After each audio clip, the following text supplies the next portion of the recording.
Você já parou para pensar em como o coração gera e conduz os seus impulsos elétricos? No vídeo de hoje nós iremos falar sobre os mecanismos que fazem o coração bater de maneira rítmica e como isso se traduz no eletrocardiograma. Olá, eu sou Eclésio Modesto, sou estudante de medicina e você está no Med Insights. No vídeo de hoje nós iremos falar um pouco sobre a eletrofisiologia e sobre os mecanismos de ativação do coração. Lembra da aula passada quando eu falei para vocês sobre o homem que inventou o eletrocardiograma, Wilhelm Einthoven? Então, os estudos de Einthoven, eles já foram motivados por alguns estudiosos que o precederam. Esses estudiosos, mais ou menos por volta do meados do século XIX, 1849, 1850, eles já compreendiam e descreviam alguns potenciais de membrana. E curioso, para compreender como funcionava, o que levava o coração a funcionar como uma bomba pulsátil, Wilhelm Einthoven decidiu estudar o músculo cardíaco. Então, ele decidiu fazer alguns experimentos. Ele pegou 2 eletródios e um galvanômetro. Lembra do galvanômetro que a gente falou na aula passada? Que é utilizado para registrar os potenciais de membrana? É aquele mesmo, certo? Então, ele pegou um eletródio, introduziu a sua sonda no meio intracelular e outra no meio extracelular. Quando ele fez isso, ele observou que o galvanômetro levava o seu marcador a níveis negativos, de mais ou menos menos 90 milivolts. Então ele pensou, certo, interessante, esse potencial de membrana que eu estou vendo aqui nesse músculo cardíaco é de menos 90 milivolts. E se eu der um choque? Então ele aplicou uma pequena carga elétrica ali naquele músculo. E quando ele fez isso, ele percebeu que o galvanômetro lhe fazia movimentos, levando o seu ponteiro para níveis positivos, de aproximadamente ali mais 30. Então, ele disse, interessante, quando eu apliquei o estímulo, houve uma mudança nesse potencial. E ele percebeu depois que com o tempo, aquela membrana ela voltava ao estado de antes de menos 90 milivolts. E que em algumas situações, dependendo do estímulo, no retorno, ele voltava para números ainda mais negativos do que 90 milivolts, o que ficou conhecido, posteriormente como despolarização, quando ele sai do repouso, que é aquele ali estado inicial de menos 90, que leva para números positivos, e hiperpolarização, quando ele vai para números que estavam ainda mais negativos do que o potencial de repouso da membrana. E repolarização, quando a membrana retornava aquela voltagem do seu estado de repouso, que no caso do coração seria menos 90 milivolts. Esses estudos realizados por Einthoven foram importantes porque eles permitiram compreender que o coração, além de funcionar como uma bomba pulsátil, ele também funciona como uma bateria elétrica. Você sabia que o coração ele possui 2 tipos diferentes de célula muscular? É isso mesmo.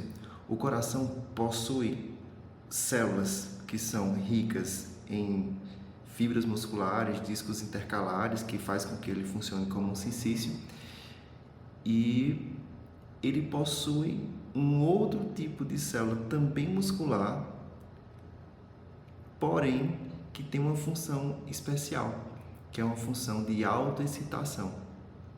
E essas células especializadas, elas vão formar um sistema que vão gerar eletricidade e que vão conduzir essa eletricidade por todo o órgão para que ele possa realizar o processo de contração.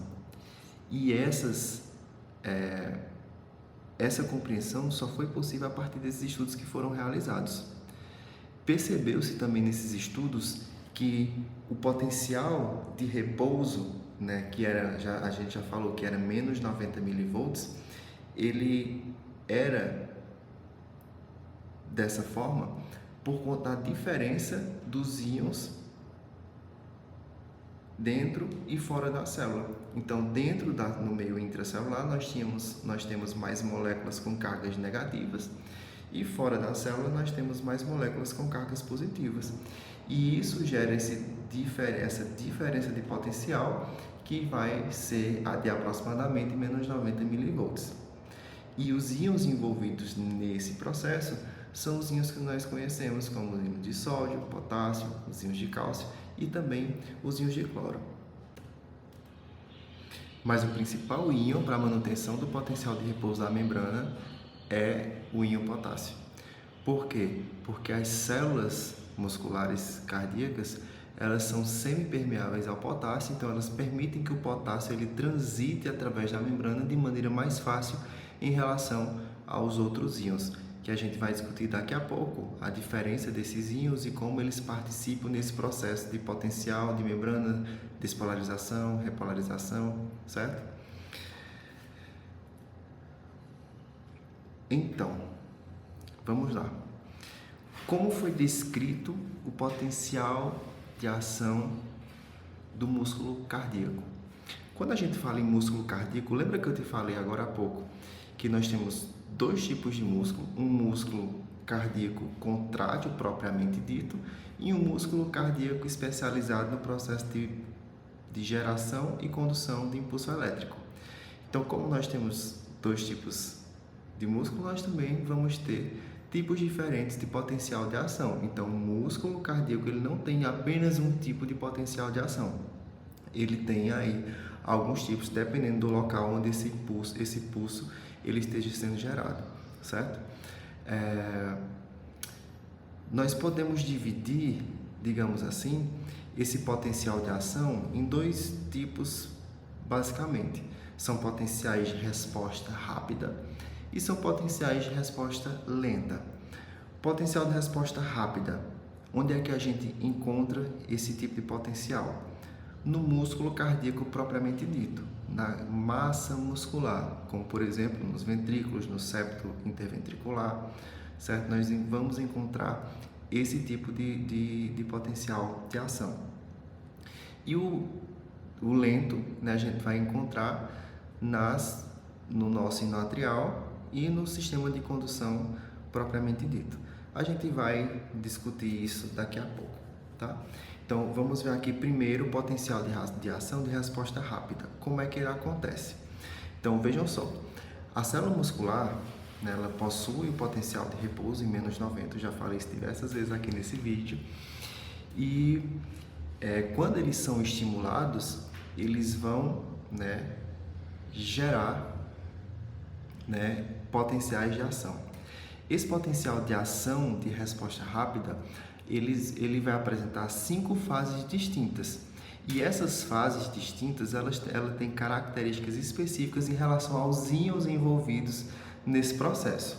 Então, veja só, eu tenho aqui à direita da tela, né, um local onde a gente vai começar a desenhar um esquema e explicar como é que funciona esse processo esse potencial de ação.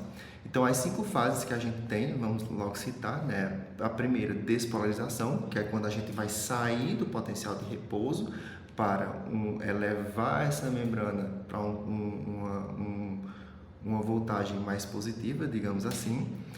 E quando a gente chega lá, lembra que eu falei que ela tende a voltar para o potencial de repouso? Nesse potencial de repouso, a gente vai ter algumas fases. Primeiramente, a gente vai ter uma fase de repolarização inicial. Nós vamos ter também uma fase de platô, uma fase de repolarização rápida e a fase de repouso propriamente dita.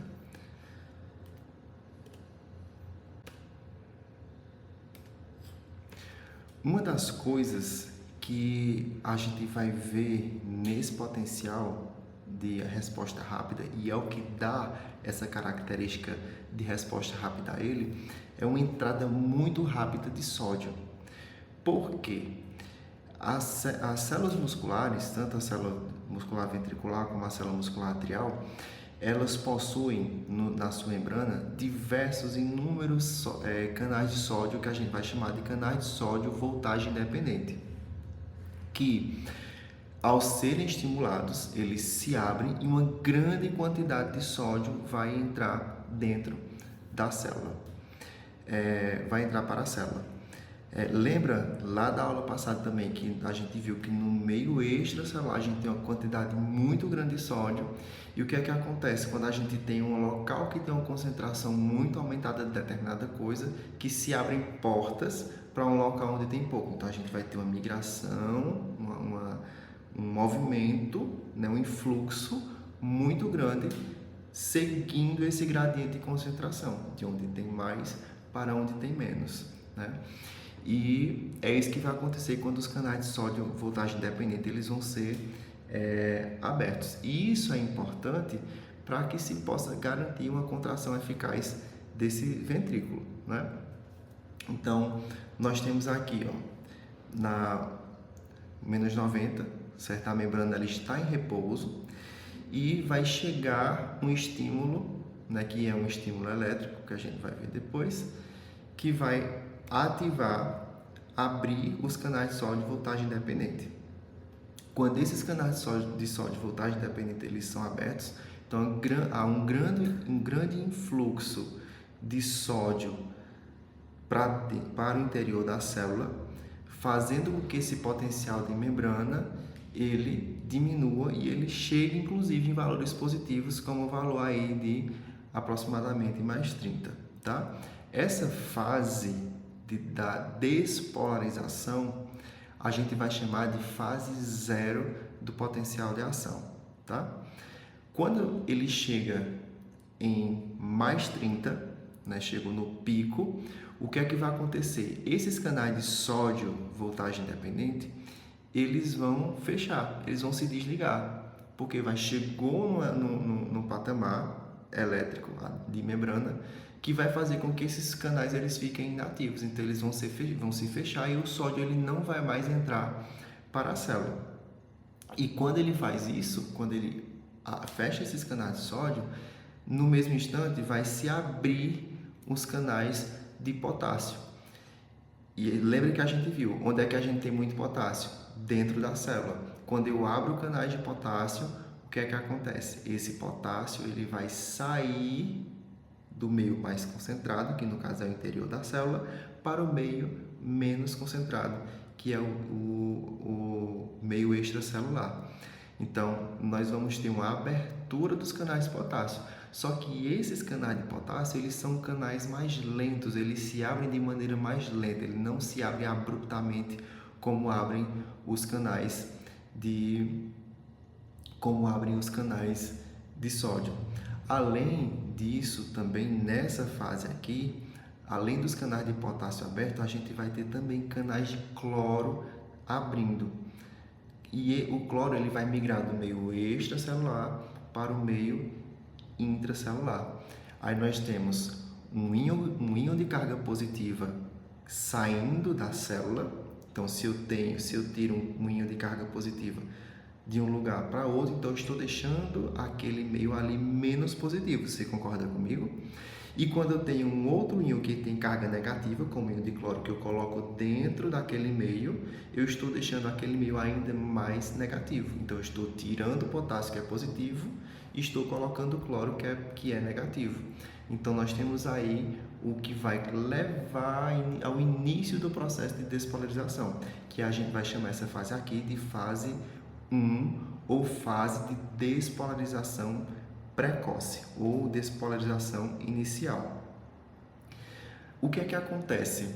Quando se abrem esses canais de potássio e de cloro, depois de alguns instantes, vão se abrir também os canais de cálcio. Vão se abrir também os canais de cálcio. E o cálcio, ele é um cátion bivalente, ou seja, ele tem duas cargas positivas. E o cálcio ele está mais concentrado no meio extracelular do que no meio intracelular. E o que é que vai acontecer? Eu tenho um cátion bivalente que está entrando na célula, para o meio intracelular. Eu tenho potássio, que é um cátion monovalente, porque ele só tem uma carga positiva, e está saindo. Então, eu estou colocando mais carga positiva do que eu estou tirando carga positiva. Então, em tese, o saldo seria positivo para dentro da célula. Só que lembra que a gente que está entrando também o quê? Íons de cloro. Então, é como se uma coisa compensasse a outra. Por isso, a gente vai ter aí um estágio que a gente vai chamar de estágio de platô, que é a segunda fase desse potencial de ação, que é caracterizado pela abertura dos canais de cálcio. Então, eu tenho cloro entrando dentro da célula, eu tenho potássio saindo da célula, mas em compensação eu tenho um cátion bivalente, que é o cálcio entrando, e ele vai fazer mais ou menos esse contrabalanço, fazendo com que a despolarização que estava iniciando, ela passe a se tornar, a criar esse platô, certo? Posteriormente, né, esses canais de cálcio, eles passam alguns instantes abertos, mas posteriormente eles se fecham.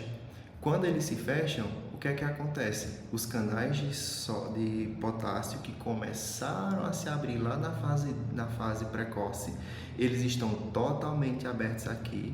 O cloro também continua entrando e a gente vai ter uma despolarização mais rápida. Então, uma repolarização mais rápida, que é o que a gente vai chamar de fase 3, que está errado aqui, que eu vou corrigir daqui a pouco, que é a abertura dos canais de potássio. Tá? Eu vou só corrigir aqui e volto já, só um instante. Pronto, voltei. Fiz a correção aqui rapidinho. Pronto, na fase 3 nós temos a abertura plena dos canais de potássio, que vai fazer com que muito potássio saia da célula, deixando esse meio menos positivo, ou seja, contribuindo para o processo de repolarização, para que a célula volte para o potencial de repouso, que vai ser a nossa próxima fase, que é a fase 4. Na fase 4, a gente tem uma participação muito importante da bomba de sódio potássio ATPase. Aqui, nós vamos começar a ter um transporte ativo. Todos os outros transportes que a gente falou, entra sódio, sai potássio, entra cloro, entra cálcio, tudo isso é transporte passivo, que vai acontecer a favor do gradiente de concentração. Mas, no potencial de repouso, esse equilíbrio que é mantido, ele é mantido pela bomba de sódio e potássio ATPase, ou seja, existe o gasto energético aqui para que se mantenha esse equilíbrio do potencial de repouso da membrana, tá? Então, esse esquema aqui é o esquema que nos mostra o potencial de ação do músculo cardíaco propriamente dito. E lembra que eu te falei que ele precisa de um estímulo, né? E esse estímulo, ele é um estímulo o quê? É um estímulo elétrico que é produzido pelo sistema de condução, que a gente vai ver agora. No sistema de condução, aqui é um esqueminha que eu tinha esquecido, né? Da bomba de sódio e potássio, que ele vai pegar, vai jogar dois potássios para dentro da célula e 3 sódio para fora da célula, para manter esse equilíbrio, né, do potencial de membrana. Então vamos lá. Pronto. O potencial, né, que faz parte do sistema elétrico e de condução, eles são potenciais de ondas lentas. O que são potenciais de ondas lentas? Por que é chamado de potencial de ondas lentas? Vocês vão ver daqui a pouco no gráfico que eu vou mostrar para vocês que, diferente do potencial de ondas rápidas, que é uma despolarização abrupta da membrana, esse potencial que vai acontecer nessas células aqui, ele vai acontecer de maneira gradual. Então, nós não vamos ver um pico como a gente viu lá no potencial anteriormente. A gente vai ver uma onda se formando para que se possa gerar esse potencial de ação.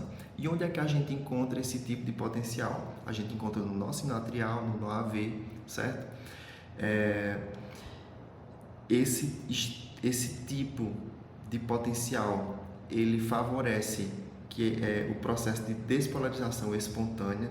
Lembra que eu falei agora há pouco do outro, que ele precisa de um estímulo para que ele possa deflagrar o potencial de ação. Nesse caso aqui, a gente não precisa desse estímulo, porque ele vai gerar o próprio estímulo. Como esse potencial ele vai aumentando gradativamente até chegar no limiar que vai deflagrar o potencial propriamente dito, ele não precisa de estímulos externos para que possa deflagrar o potencial. Nesse potencial de resposta lenta, nós vamos ter como íon principal no processo de despolarização propriamente dita os íons de cálcio, diferente do potencial que a gente viu agora há pouco, que os íons de sódio era quem fazia esse processo. Aqui não. Por quê? A quantidade de canais de sódio que existem na membrana do sistema elétrico condutor é diferente, é bem mais reduzida em relação aos canais de sódio voltagem dependente que existem lá no músculo. E os canais de sódio que existem aqui são canais diferentes, são canais mais simples. E eles estão abertos quando a membrana está em repouso, né? Fazendo com que essa célula muscular especializada na geração de impulso, ela seja semipermeável ao sódio. Então, nós vamos ter uma célula que agora ela é semipermeável ao sódio no seu estado de repouso, né? Esse sódio ele vai entrar junto também com alguns íons de cálcio por canais do tipo T, né? Que são canais específicos,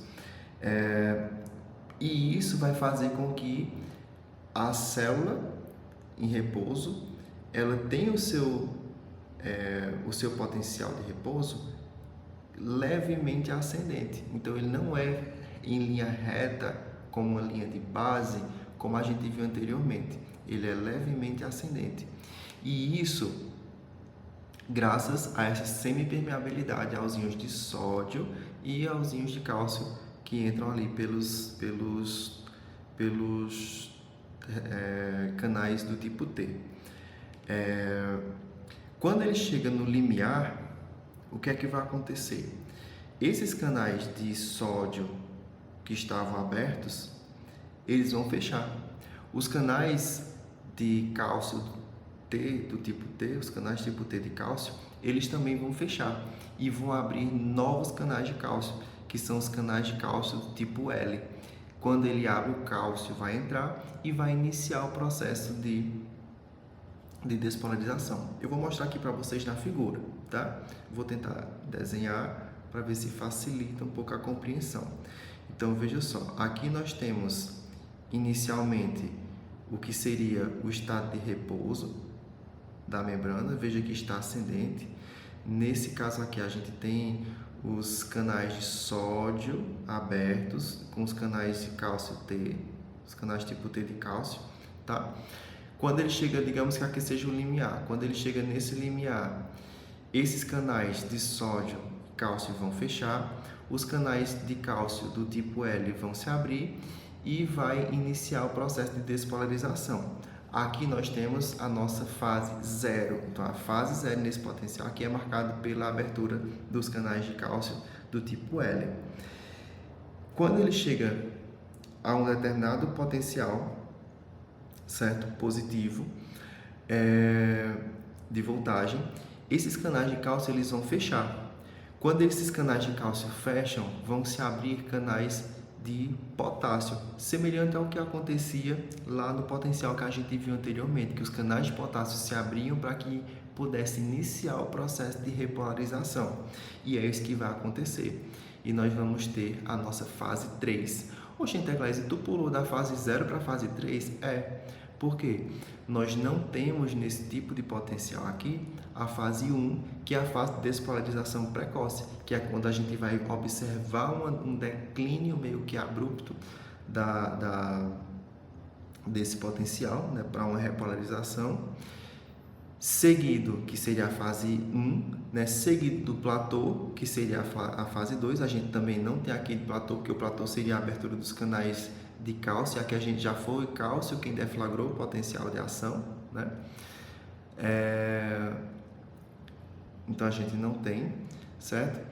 Mas a gente tem a fase 3, que é a fase de repolarização, tá? Que é marcada pela abertura dos canais de potássio. Quando chega no limiar novamente, agora vindo para o processo de repolarização, esses canais de potássio, eles vão se fechar, certo? E vão se abrir novamente aqueles canais de sódio e de cálcio do tipo T, que vai dar origem à nossa fase 4. Essa fase 4 ela é também chamada de despolarização diastólica, certo? Despolarização diastólica. Então, esse aqui é o potencial de ação que a gente vê no sistema de geração de impulso elétrico do coração. Então, nós vemos que ele é um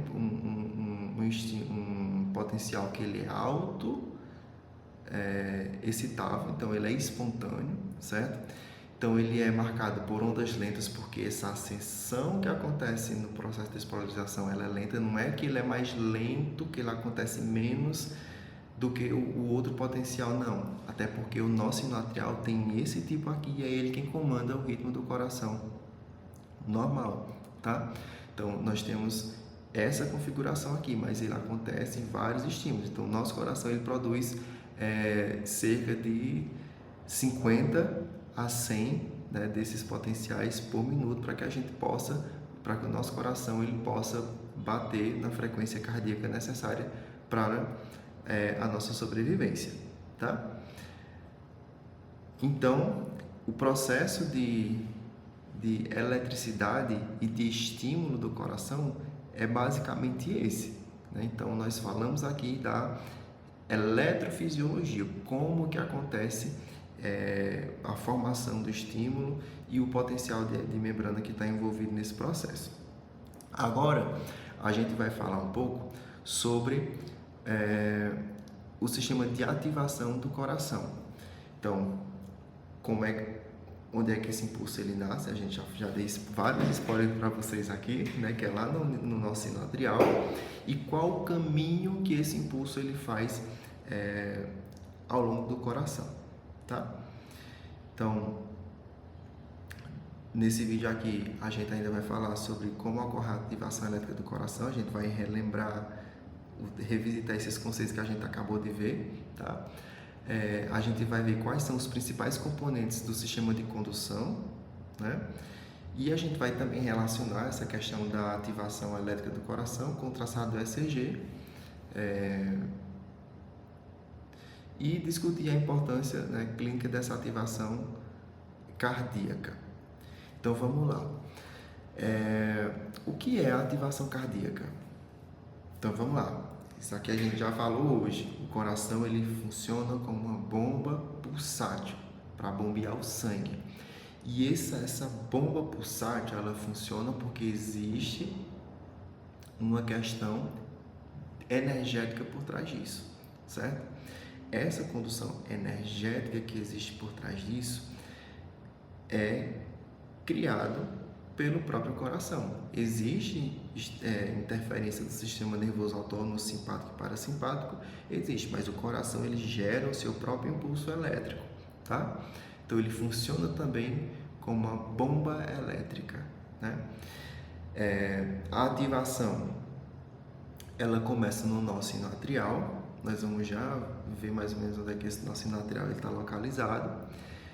E esse impulso ele vai se propagar, né, primeiramente pelos átrios, depois para os ventrículos e para a rede de Purkinje, que vai ajudar a manter a sincronia desse batimento, tá? E essa condução, né, quando ela acontece de maneira adequada, é importante para que o coração ele permaneça eficiente. Então, o coração ele precisa trabalhar num sincronismo adequado para que o sangue ele possa fluir e chegar nos nossos tecidos para que as nossas células recebam oxigênio e nutrientes para realizar os seus processos metabólicos. Então, o coração que não bate no ritmo adequado, ele pode comprometer essa vitalidade dos tecidos e também dos órgãos, que são os órgãos nobres, os órgãos primordiais. Então aqui, né, nós temos uma representação gráfica do que seria o sistema de ativação do coração.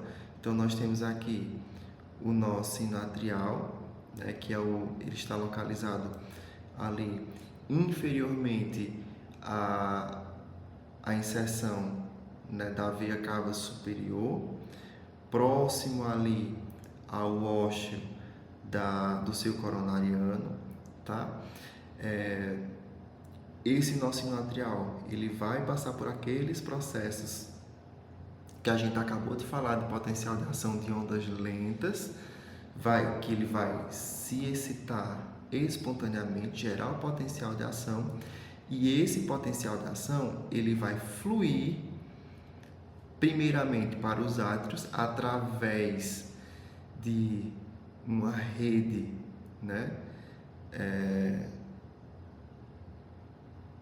de um feixe condutor, que a gente vai chamar de ramos internodais, né? E nós temos também um outro ramo, que é o ramo de Beckmann, né? Então, os ramos internodais, eles vão conduzir o impulso elétrico que está sendo gerado no nó sinoatrial para um outro nó que está localizado entre o átrio direito e o ventrículo direito, que a gente vai chamar instintivamente de nó átrio-ventricular.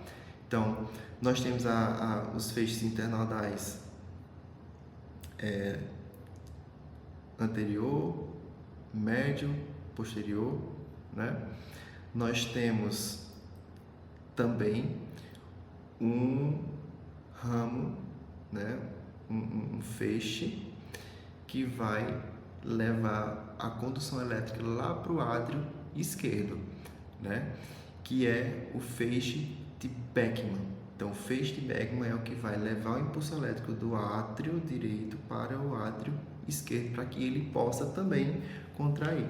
Então, o átrio direito ele consegue se despolarizar ali mais ou menos em 0,03 milissegundos.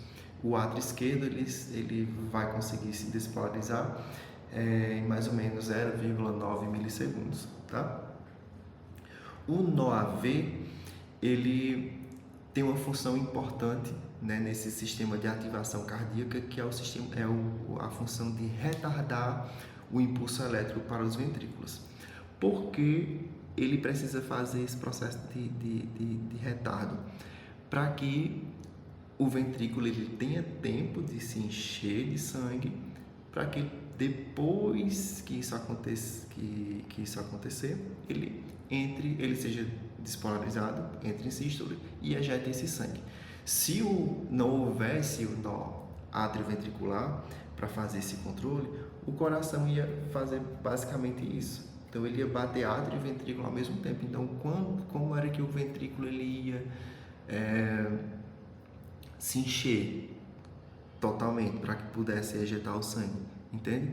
Então ele precisa desse retardo. Então esse retardo vai acontecer, ele é de mais ou menos 120 milissegundos até 200 milissegundos, certo?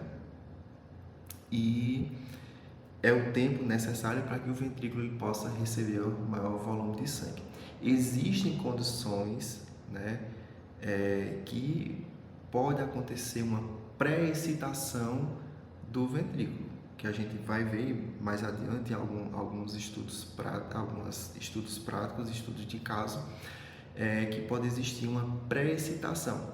E essa pré-excitação ela pode acontecer por conta de um ramo acessório que pode estar partindo ali, por exemplo, o feixe de Beckmann, que vai lá para o átrio esquerdo, ele pode emitir um ramozinho acessório passar para o ventrículo esquerdo e o ventrículo esquerdo deflagrar para o restante do ventrículo e gerar aí uma ativação precoce do ventrículo, tá? Mas habitualmente existe esse retardo graças ao nó atrioventricular. E esse retardo ele acontece devido à diminuição da quantidade de junções gap que existem ali naquele nó. Então, como existem menos junções gap, então o processo de transmissão ali é menor e, consequentemente, há um retardo, um atraso nesse estímulo. Depois que o estímulo chega no nó atrioventricular, que ele sofre o retardo, ele vai passar pelo feixe de His para que possa ser difundido para os ventrículos. Então, nós temos inicialmente o feixe de His e ele vai se dividir em ramos direito e ramo esquerdo, que cada um vai despolarizar o ventrículo direito e o ventrículo esquerdo, consequentemente, tá? E as porções mais finais a gente vai ter as fibras de Purkinje, né, que vão se projetar desses ramos né, do feixe de His para o interior do coração em direção ao endocárdio, para que possa fazer com que esse endocárdio ele também seja excitado, tá? Então, nós temos aqui o potencial de ação que a gente vê lá no nosso sino atrial. Pronto. Então, vamos falar um pouquinho sobre a anatomia do sistema de condução. A gente já acabou falando, né? Que a gente tem o nosso sino atrial, nós temos os feixes internodais, né? Nós temos os feixes internodais, temos o nó atrioventricular, que vai retardar, o feixe de His e as fibras de Purkinje. Então, aqui nós temos a representação apenas do átrio direito, tá? E aqui seria o nó sinatrial, certo? Logo abaixo da origem aqui da veia cava, né? De onde desemboca a veia cava superior. Nós temos o ramo anterior do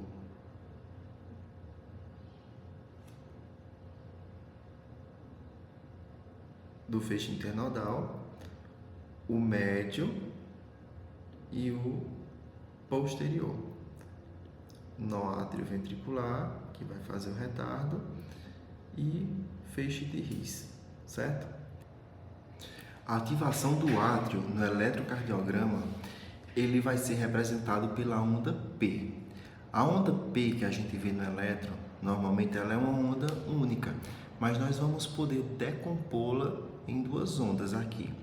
Lembra que eu falei agora há pouco que o tempo que o átrio direito leva para despolarizar é de 0,03 milissegundos e o átrio esquerdo leva 0,09 milissegundos. Então, nesse processo, né, a onda P, ela representa a despolarização dos átrios. Então, se eu tenho um átrio direito despolarizando no momento e um átrio esquerdo despolarizando no outro momento, então eu vou ter duas ondas diferentes. Você concorda comigo? Então, eu tenho inicialmente a onda produzida pela despolarização do átrio direito e depois a onda ocasionada pela despolarização do átrio esquerdo. Juntando as duas, a gente vai ter uma onda maior, certo? Então, é dessa forma que a gente vai ver no eletrocardiograma. Veja aqui, ó, essa imagem que eu coloquei aqui, ela mostra a despolarização do átrio direito. Veja, ela dura ali 0,3 segundos, certo? E a despolarização do átrio esquerdo, formando uma onda maior, que é o que a gente consegue ver no eletrocardiograma, né? E isso aqui vai formar a onda P, tá? Então, a onda P consiste na despolarização dos átrios. E no eletrocardiograma, a gente tem, né, esse traçado aqui. Então, esse traçado aqui ele é uma ilustração do que seria um eletrocardiograma. E a onda P vai ser a nossa primeira onda,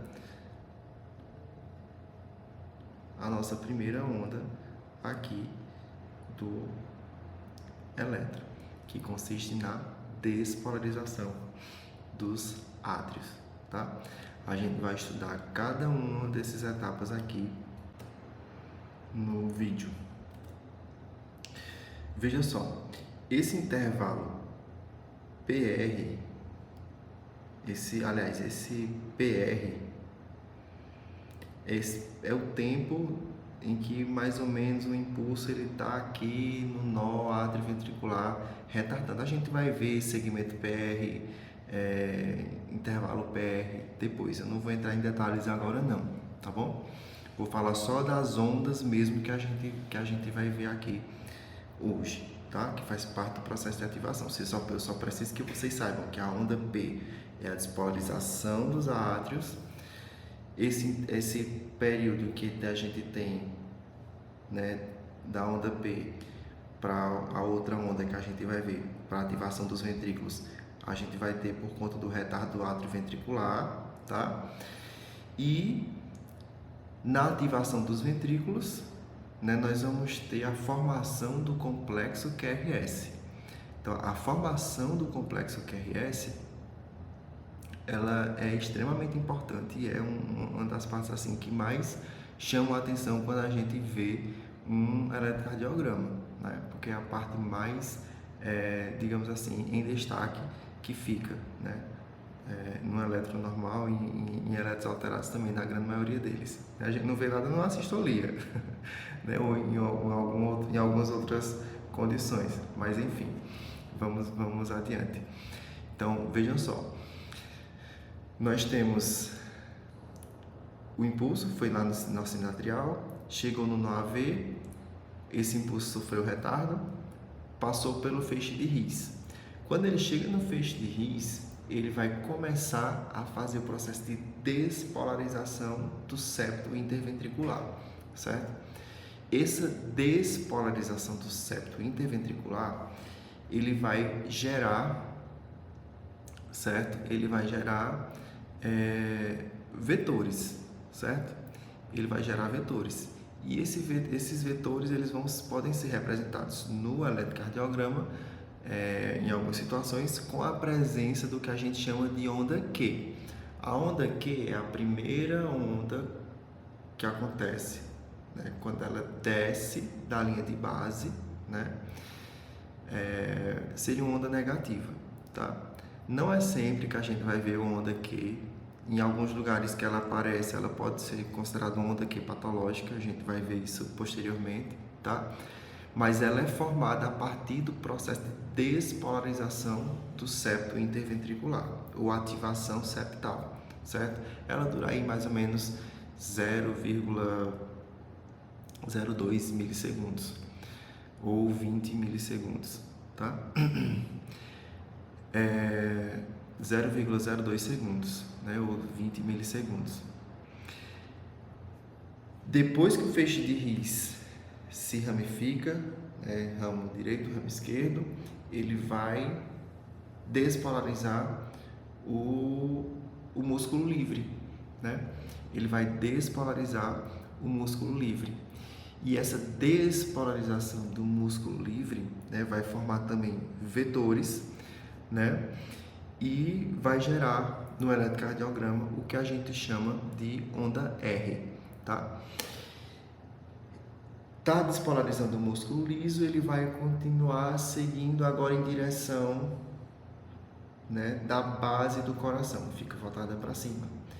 A parte da base do coração, ela é a última a ser despolarizada.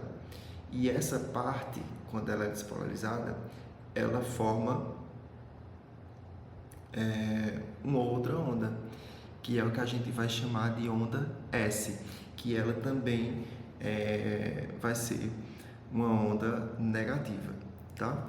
Então nós temos a despolarização septal, que forma a onda Q, nós temos a despolarização do músculo livre, que vai gerar a onda R, e nós temos a despolarização da parte final dos ventrículos, lá próxima à base do coração, que a gente vai chamar de onda, que vai formar o que a gente chama de onda S, tá? Esse processo, essas ondas, elas são formadas a partir de vetores que são produzidos pela a transmissão desse impulso elétrico ao longo do sistema de condução, tá? Na figura aqui ao lado, a gente tem algumas representações de vetores. Veja só, nós temos o vetor 1, que é esse aqui, ó, que está simbolizando a despolarização septal. Veja só, esse vetor 1 está mostrando aí só um, mas são vários vetorzinhos menores que são formados, né, e que quando faz a soma desses vetores a gente acaba tendo um vetor maior. Por isso a gente está representando aqui só com um. E isso vale para todos os outros vetores que a gente vai ver aqui, tá? Depois nós temos os vetores 2, aí eu digo vetores 2 porque a gente tem dois, né? A gente tem o vetor 2D e o vetor 2E. Veja que o vetor 2E ele é maior que o vetor 2D. Por que isso acontece? O vetor 2E é o vetor 2 do ventrículo esquerdo e o vetor 2D é o vetor 2 do ventrículo direito. Onde é que a gente tem mais massa muscular no coração? No ventrículo esquerdo, que é o que exige mais força para que possa bombear sangue para as partes mais distais do nosso corpo, tá? Então esse ventrículo ele é mais aumentado do que o ventrículo direito. O ventrículo direito vai bombear sangue para os pulmões, está ali do lado, é pertinho, não exerce tanta força para isso, logo ele não cresce tanto, normalmente, né? Já o ventrículo esquerdo, ele precisa ter uma massa muscular um pouco maior para que ele possa ter maior potência na ejeção desse sangue. Tá? Então nós temos aqui esses dois vetores representando a despolarização do músculo livre. E nós temos o vetor 3 representando a despolarização do finalzinho dos ventrículos, que fica lá próximo à base, tá? Que também é a mesma coisa, são vários vetorzinhos que formam aqui todos eles e a gente está somando e representando esses aqui para vocês, tá? Quando a gente pega todos esses vetores, o vetor septal, o vetor do músculo livre, o vetor da parte final do coração, a gente acaba criando um vetor maior que vai indicar para onde está indo, qual o sentido, a direção que está indo aquele impulso elétrico.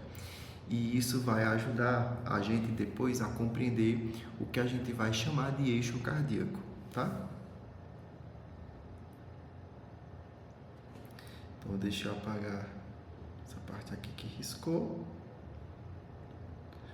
Pronto, veja só, essa representação aqui, ó, essa outra imagem, nós temos os vetores que a gente acabou de falar e a gente tem a formação de um vetor maior, que é o que está apontando aqui,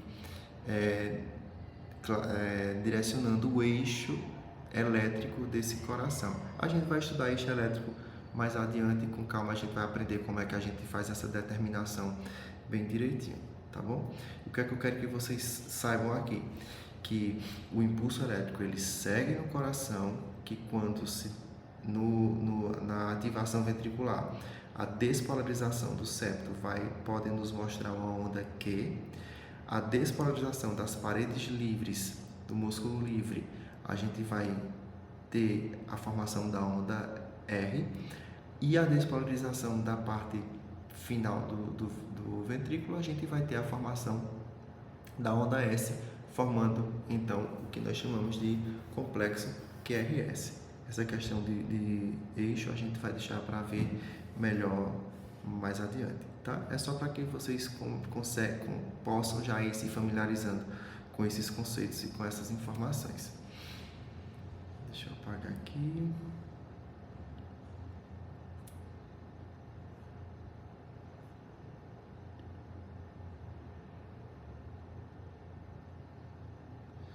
Pronto, isso aqui a gente já viu, né? Como é composto o sistema de condução elétrica, nó sinatrial, feixe AV, feixe de Ries, Purkinje. A correlação com ECG, a gente já acabou falando também sobre a formação dessas ondas, né? Onda P, despolarização atrial. Nós temos complexo QRS, que é a ativação do ventrículo, o Q, despolarização do septo interventricular, R, despolarização das paredes livres, S, despolarização da porção final do ventrículo, tá? E nós temos uma onda T também. Essa onda T aqui, ela é uma onda que ela não vai estar representando uma ativação, diferente das outras que a gente viu anteriormente. Ela vai representar aqui a repolarização do ventrículo, tá? Clésio, então eu tenho uma onda para repolarização do ventrículo. E onde é que está a onda de repolarização do átrio? A gente não consegue ver ela no eletrocardiograma, porque essa onda de repolarização do átrio, ela deve estar acontecendo mais ou menos por aqui, pela formação do complexo QRS. E como a formação do complexo QRS ele é um evento que tem uma amplitude maior, então ele acaba sobrepondo essa repolarização atrial e a gente não consegue ver ela através do eletrocardiograma. Mas a onda T, como o ventrículo ele é uma porção do coração mais volumosa, né, que tem mais massa muscular, então a gente tem uma despolarização também mais volumosa, mais vantajosa, e não tem nenhum outro evento elétrico que ofusque esse evento. Então a gente acaba visualizando ela. E a gente tem aqui também uma onda U, né? Depois dessa onda T, a gente tem a presença aqui de uma onda U, mas essa onda U aqui ela não tem nenhuma importância clínica e a gente não vai falar dela aqui não, tá bom? E a gente vai ficando por aqui. E não esqueça, a atividade elétrica do nosso coração é um evento coordenado, que se houver problema pode causar arritmias, bloqueios e levar problemas cardíacos. Você já viu um eletro alterado? Se você já viu, deixa aqui embaixo a sua experiência. E se você gostou desse vídeo, deixa o seu like. Se não se inscreveu ainda, inscreva-se no nosso canal para continuar acompanhando mais vídeos sobre eletrocardiograma. E eu vejo vocês na próxima aula, que a gente vai falar sobre as derivações. Até mais!